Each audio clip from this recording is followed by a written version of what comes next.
Teach for change ఈవెంట్లో కొండా సురేఖ గారు మనతో ఉన్నారు. మాట్లాడే ప్రయత్నం చేద్దాం. Hello madam. హాయ్ అమ్మా. ఎలా ఉన్నారండి? బాగున్నాను. అవుట్ఫిట్ చాలా బాగుందండి. Thank you. ఇది కూడా స్వాతి వెళ్దండి.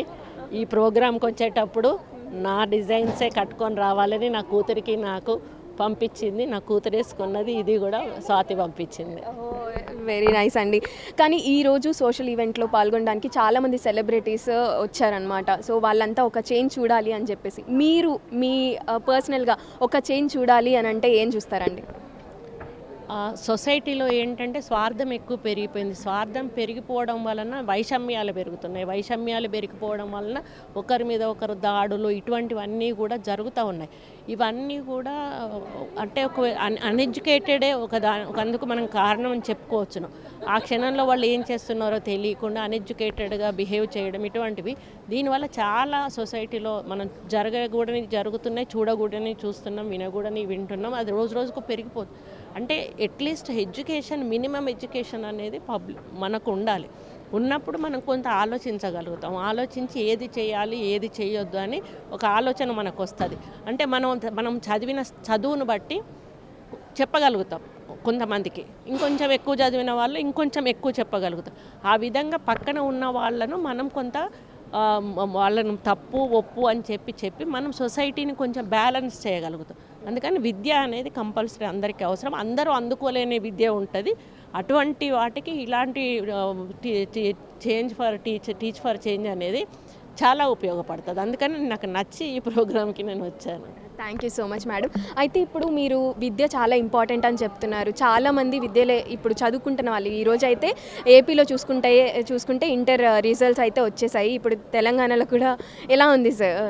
నిజంగా వాళ్ళ పిల్లలలో కూడా ఒకలాంటి అది పోటీతత్వం వచ్చేసింది. ఎక్కువ మార్కులు తెచ్చుకోవాలి, ఎక్కువ చదవాలి, నేను జాబ్ చేసుకోవాలి, నాకు మంచి శాలరీస్ రావాలి, నేను ఒక లెవెల్లో ఉండాలి అనేది వాళ్ళలో వాళ్ళు డిసైడ్ చేసుకుంటున్నారు. పూర్వకాలం అంటే మేము చదివేటప్పుడు మా మదర్, మా నాన్నవాళ్ళు మమ్మల్ని ఏం అడిగేవాళ్ళు కాదు. దీంట్లో జాయిన్ చేయడము, మేము చదవడం. కానీ ఇప్పుడు జనరేషన్ ఎట్లా అంటే వాళ్ళ ఇష్ట ప్రకారంగా వాళ్ళు ఏది కావాలంటే అందులోకి వెళ్ళిపోతున్నారు. దానివల్ల వాళ్ళు చదవగలుగుతున్నారు. ఇష్టంగా ఎంచుకున్నది వేరు, బలవంతంగా పంపించింది వేరు ఉంటుంది. కాబట్టి వాళ్ళు ఇష్టంగా చదువుకుంటున్నారు, అనుకున్నది సాధిస్తున్నారు, అనుకున్న గోల్ రీచ్ అవుతున్నారు. ఓకే, టీచ్ ఫర్ చేంజ్కి వచ్చారు కాబట్టి మీరు చిన్నప్పుడు చదువుకునే రోజుల్లో ఏం అవ్వాలని అనుకున్నారండి? నాకు ఎంబీఏ అన్న సిఏ అన్న చేయాలని ఉండేమ్మా. బట్ నేను బీకామ్ చేశాను. 85లో నేను బీకామ్ చేశాను. అప్పుడు నేను స్కూటర్ తోలేదాన్ని. 79లో ఈవెన్ అప్పుడు హైదరాబాద్లో అమ్మాయిలు సైకిళ్ళు కూడా దొక్కేవాళ్ళు కాదు. ఆ రోజు మా నాన్నగారు నాకు స్కూటర్ నేర్పించి లైసెన్స్ ఇప్పించారు. బీకామ్ అయిపోయినాక సిఏ చేద్దామన్నా, సిఏ అన్న ఎంబీఏ అన్న చేద్దాం అనుకుంటే లవ్ మ్యారేజ్ చేసుకున్నాను నేను మా కాలేజీలో అబ్బాయిని. అందువల్ల చదవలేకపోయాను. బట్ ఇప్పుడు చదువుతున్నాను. నేను ఎంబీఏ ఫైనల్ సెమిస్టర్ మొన్న రాశాను. రిజల్ట్ రాబోతుంది. దాని తర్వాత డాక్టరేట్ కూడా చేయాలని కోరుకుంది. ఎందుకంటే నాకు ఆ కోరిక ఎప్పుడో ఉంది. కానీ ఇక మ్యారేజ్ అవ్వడం వల్ల బ్రేక్ వచ్చింది కాబట్టి నేను చెన్నై యూనివర్సిటీ ఒకటి సెలెక్ట్ చేసుకొని ఆన్లైన్లో చేస్తాను. ఇన్ ఇయర్స్ తర్వాత మళ్ళీ బ్యాక్ వెళ్ళి ఎంబీఏ చేయాలనుకోవడమే ఒక పెద్ద గెలుపు అనుకోవచ్చు మేడం. సో ఇప్పుడు యూత్కి మీరు ఒక మోటివేషన్ ఇవ్వాలి అనుకుంటే, ఒక కోట్ ఇవ్వాలి అనుకుంటే ఏమిస్తారు మేడం? ఒకటండి, ఈరోజు పేరెంట్స్ అనేవాళ్ళు పిల్లలను కోపంతో పెంచారు, ప్రేమతో పెంచుతారు. మంచి కోసం ఏదైనా చెప్తారు. టీచర్స్ కూడా మన మంచి కోసం ఏదైనా చెప్తారు.